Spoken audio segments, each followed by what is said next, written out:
Wells Meditation Series, Episode 1A. This episode I'm calling it 1A because we're just going to briefly talk about who should meditate. This is sort of an interesting subject because I think that the simple answer, and the video should be 10 seconds long, is everyone should. But over the course of my time meditating and being a meditation instructor, I've heard a lot of excuses, and I've had a lot of questions about who meditation is right for. So if you've watched episode 1, you have a better idea of what meditation is, and that its purpose is to reach a sense of higher awareness. So the question becomes, who should meditate? And I want to address two primary issues that I hear a lot, and then kind of a third issue that comes up. So the first two issues, the first one is about religion, and the second is about sort of personal ability.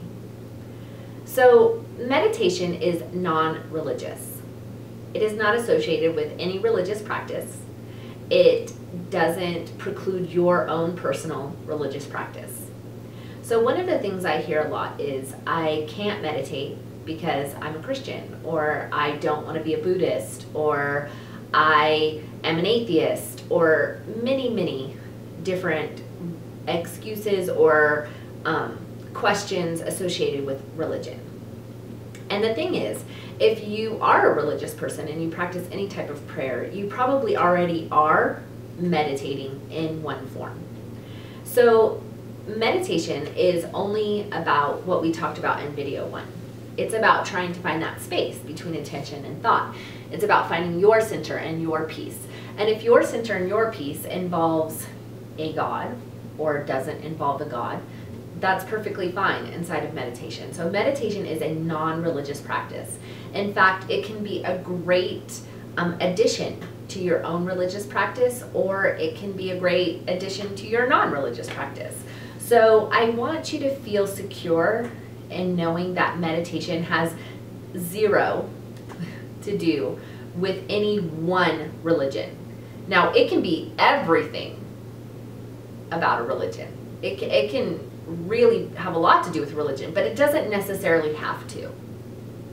I hope that makes sense. The second thing I hear a lot is about personal ability. So things like, can I meditate if I don't have a space? Can I meditate if I can't cross my legs crisscross applesauce style?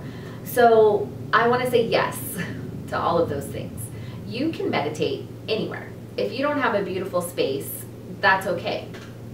One of our upcoming videos is going to be about carving out your meditation space, but really you can meditate anywhere. If you're at work right now, watching this on your work computer, you can meditate where you are. It isn't about having a special meditation room or a special place set aside for it. It's about an inner place.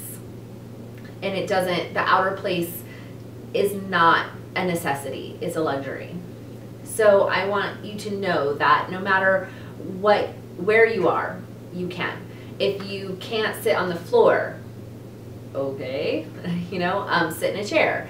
If you can't sit still for a long period of time, we're going to talk about a kind of meditation in this series called transformational meditation at first, but there are lots of types of meditations, types where you can walk and meditate. There are types where you can do meditation while you're doing other tasks. So it's not something that precludes you from the ability to meditate.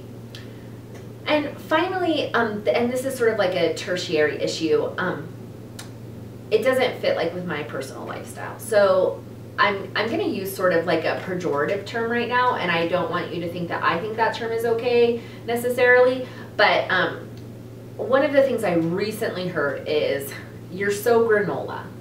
And that's kind of like a granola thing to do. You're a hippie. And I think that they meant that in like a loving way. And I kind of am granola, right? Like if you think about it. So I don't want anybody to think that I'm saying that like in a mean way, and I don't think the person who said it to me meant it in a mean way. But this isn't just for people who fit into that sort of societal box. So whoever you are, from, you know, the manliest man to the girliest girl to anybody in between on that spectrum, you fit into meditation.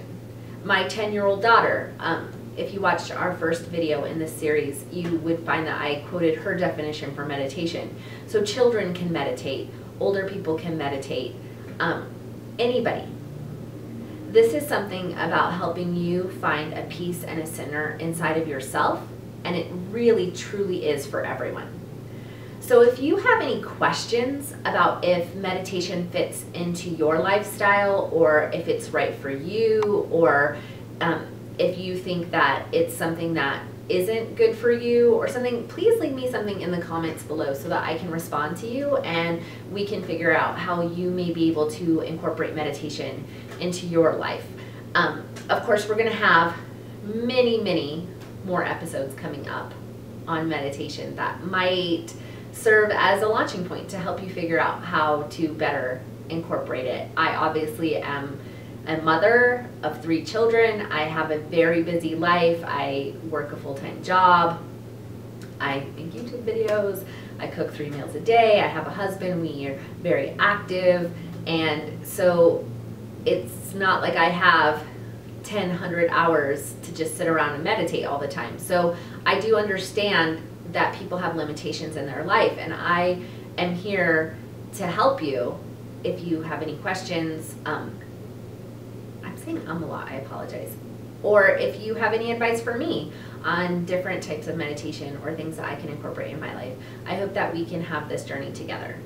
So until our next episode, which is going to be covering the topic, why do I fail at meditation? I've tried this before and I keep failing. Why?